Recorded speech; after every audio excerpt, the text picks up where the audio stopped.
Assalamualaikum warahmatullahi wabarakatuh. Berita Uronyo. Di Aceh, nyo tengah musim bohdrian. Yung bohdrian pih lawitnyo cukup mahal. Ramai urang pegah letat bohdrian nibak musim kalinyo rasaji tabu melempem. Tapi hana mandu bohdrian rasaji tabu, najid pedagang bohdrian yang bergejamin bohdrian gopnyan mekat mameh meketam.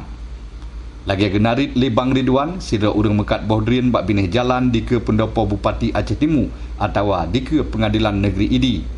Bak Freelance News, Bang Ridwan bak urus lanyan tanggal 16 Agustus 2020 ge pegah menye bohdrian lokop jaminan mame. Nyo jaminan ba, dia pak belah jumpai no. Ya man, geran nyo kan. Tapi nyo kamu mekat le bori mame ada lokop. Narit Ridwan gopnyan selamanya ge yak cok kedro ge bohdrian nyan kedih ulokop. Goknyan tiap uro payah ke arung jalan yang cukup rela. Tak benar bang, tawa tajak paling mau mengah bang tu bo.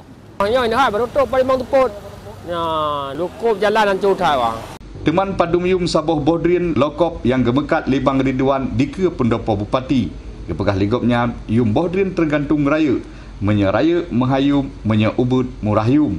Tergantung harga bang, raya ubud. Kadang nak 15, nak 10 tergantung raya ji ha.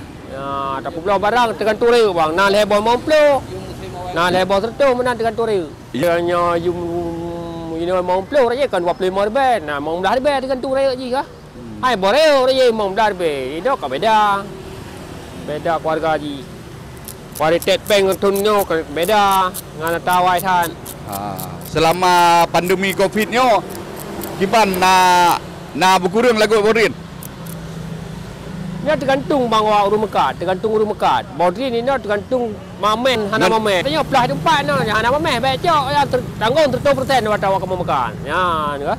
Kena awak bak penapa kena. Memang yang kepegah Lebang Ridwan kan mayang-mayang. Sampai malam ramai urang belo bohdrian lokop yang gemekat Lebang Ridwan bak bineh jalan di ke pendopo Bupati Aceh Timur.